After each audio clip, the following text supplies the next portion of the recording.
Good evening. Millions of South Africans have gone to the polls on the second day of their country's first multiracial elections. In some places, queues at polling stations were several miles long. But the voting has been marred by delays and by the Inkatha party having claimed there's been widespread vote rigging. Inkatha's leader, Chief Buthelezi, said he could not rule out the possibility of withdrawing from the elections. Earlier, 31 people were arrested in connection with the bomb attacks of recent weeks. In the latest, a car bomb exploded at Johannesburg Airport this morning, injuring 16 people, 5 of them seriously. Nelson Mandela spent 27 years in prison for this moment. He voted this morning for the first time in his life. At the end of this election, he will lead a government of national unity. I cherish the ideal of a new South Africa, where all South Africans are equal, where all South Africans work together in order to bring about security, peace, and democracy in our country. At midnight, his new South Africa got a new flag. The old one came down for the last time, and as the new one went up, the band played God Bless Africa. The police used to arrest people who sang it. Now it is the official national anthem of this country. Suddenly, they believed that things really were changing. In the morning, when the polling stations opened, President F.W. de Klerk was one of the first to arrive. A vote for a better new South Africa. But then a car bomb exploded at Johannesburg's International Airport. Witnesses saw smoke coming from it before it blew up. We saw it steaming. We told the cops and nobody did a damn thing. So far, 21 people have died in the bombing campaign, mercifully none in this attack. It was a big bomb. It could have been much worse. This afternoon, police seized weapons and explosives and said they'd arrested 31 right-wing extremists. The allegation, conspiring against democracy. The aims are quite clear, and that is to derail the election process. But millions of South Africans are queuing up to vote. The momentum of change here is unstoppable. Mangosuthu Buthelezi, the leader of Inkatha, isn't expecting to do very well. After he voted, he said there were signs of ballot rigging. I cannot rule out a possibility of us withdrawing from the elections. The main reason why the election has been relatively peaceful by South African standards is Inkatha's decision to take part. If the result is questioned, the government they elect could have big problems. In Johannesburg today, though, the worst thing about voting was the waiting. 5 hours in this queue. Some people have waited all their lives to put their cross. It doesn't matter how long it takes, they are going to make their mark. These elections are as important for Africa as the collapse of communism was for Europe. This country still has plenty of problems, but the difference now is that a democratically elected non-racial government will be dealing with them. Archbishop Desmond Tutu couldn't wait to vote this morning. The die is cast. The new South Africa has arrived. Jeremy Bowen, BBC News, Johannesburg. Good evening from Johannesburg. All over South Africa, vast crowds of people have been trying to vote today in the country's first multiracial election. Queues miles long built up during the day. Many people waited 4 or 5 hours to vote. Some weren't able to vote at all. The Inkatha leader, Chief Mangosuthu Buthelezi, has described it as a crisis and threatened to pull out of the poll. But the election organiser has said he expects everybody will be able to cast their vote by the end of tomorrow. There was a bomb at Johannesburg's International Airport this morning, injuring 16 people. But otherwise, the first full day of the election has been relatively peaceful. Nelson Mandela, one of the early voters, said, "We've reached the day of our dreams."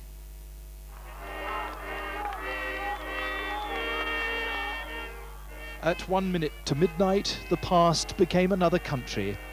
The flag, which symbolised white rule, came down for the last time, and the compromise, not particularly popular interim flag, which will fly for the next few years, was raised instead.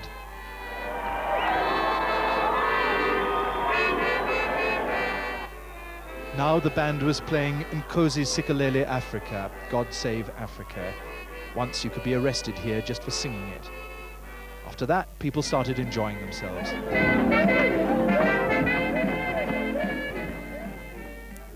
7 hours later, in the warm light of morning, the polls opened to let in the enormous queues that had been forming. But there was no pushing or shouting, just a quiet, dignified patience. Nelson Mandela voted early. The election which will make him president was the first he'd ever taken part in.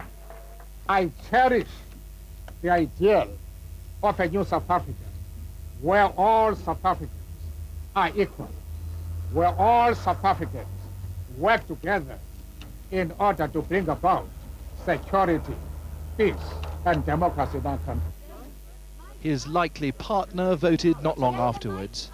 A vote for a better new South Africa. Almost as they spoke, a bomb went off at Johannesburg airport. Revenge for the passing of the old South Africa. We saw it steaming. We told the cops and nobody did a damn thing.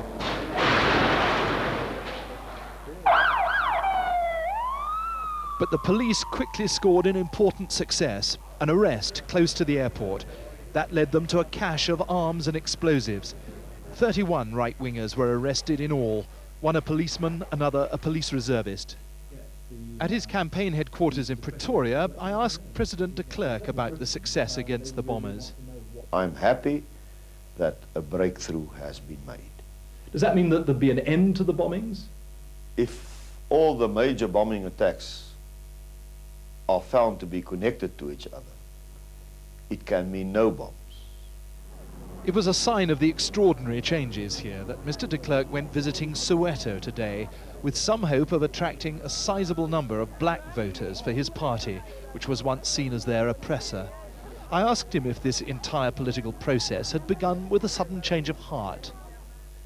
I didn't have a Damascus Road experience. It was a process within the party, individually for me and collectively for all of us.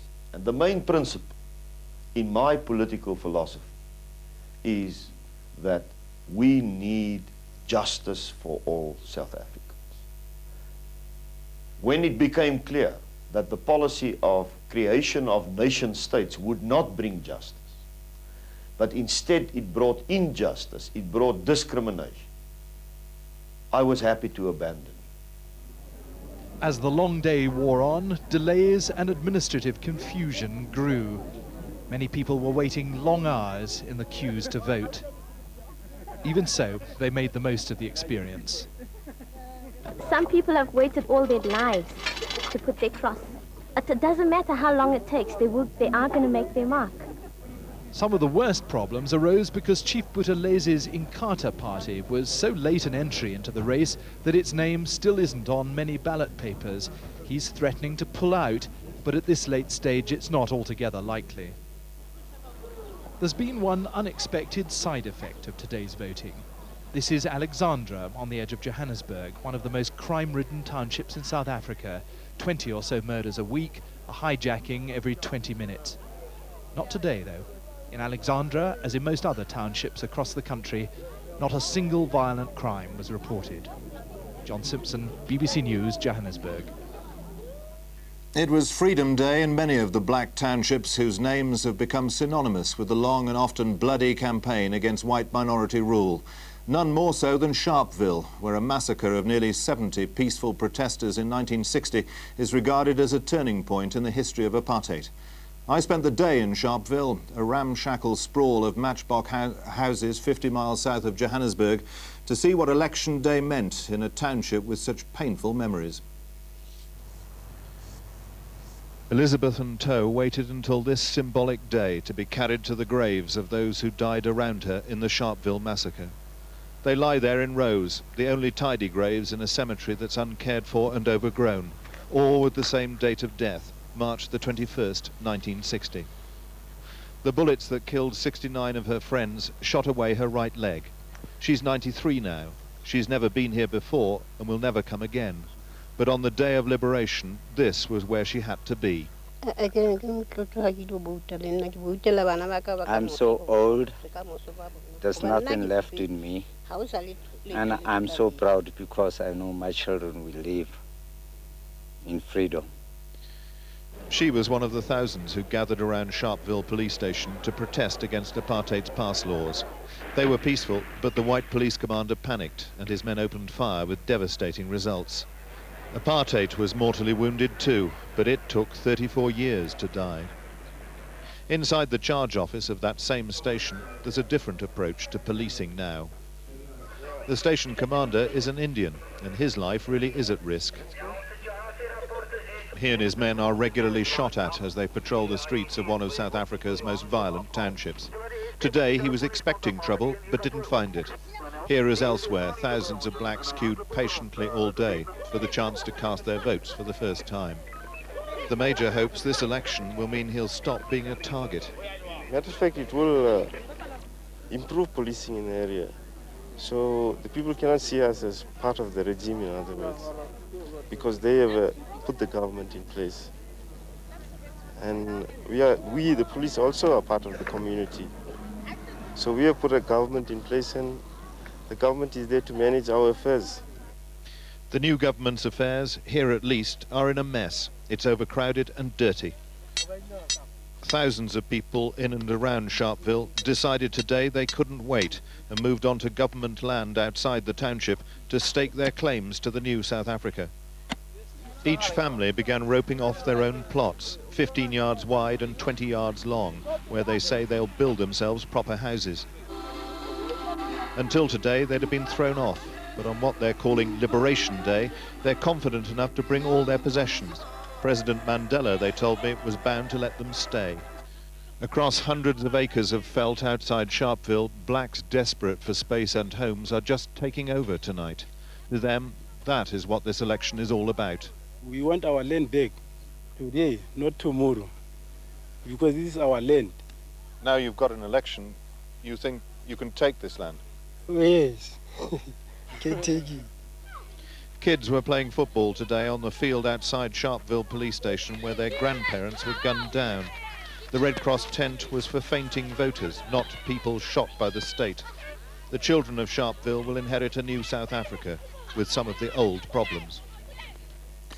For the anti-apartheid movement around the world, it's been a day spent celebrating the success of the campaign. But their work won't stop. At their headquarters back in London, they say they'll keep going to help build and strengthen a new South Africa. This is a time these people spent decades campaigning for, and they're determined to savour every second of it. South Africa's adopted national anthem was being sung in Trafalgar Square today, opposite an embassy flying the country's new flag. Everything has changed. Those who headed the anti-apartheid movement were there. For years, Britain provided the focus for campaigning voices through links with church, trade unions and students. Many of the black South African leadership studied here. The people of this country were ashamed of the fact that at the heart of what was a multiracial Commonwealth, of which we were proud, we had the absolute centre of apartheid. And people began to think that's wrong. And that's where we were trading with them. Despite its colonial past, British people were largely ignorant about the social conditions in South Africa. It was only with the Basil d'Oliveira affair that public perception really changed. The South Africans had refused to accept a black player in the England touring team. It provoked outrage and a worldwide sporting ban. When we isolated them in the rugby field, they really found that they were being cut off.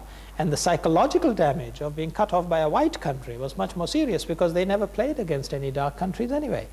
Limited trade sanctions were also imposed, but the British government was always reluctant. The public, though, began a consumer boycott themselves, refusing to buy South African products. Street names were also changed, and local councils up and down the country honoured Nelson Mandela. There was a sense of shame and guilt about the inactivity of the British government, its complicity with a racist regime, and saying we the people want to make a stand, and we'll do that in any way we can, whether it's in the supermarkets, in the high streets or in our town halls. Campaigning came from every quarter. Musicians held concerts and some protested through their records.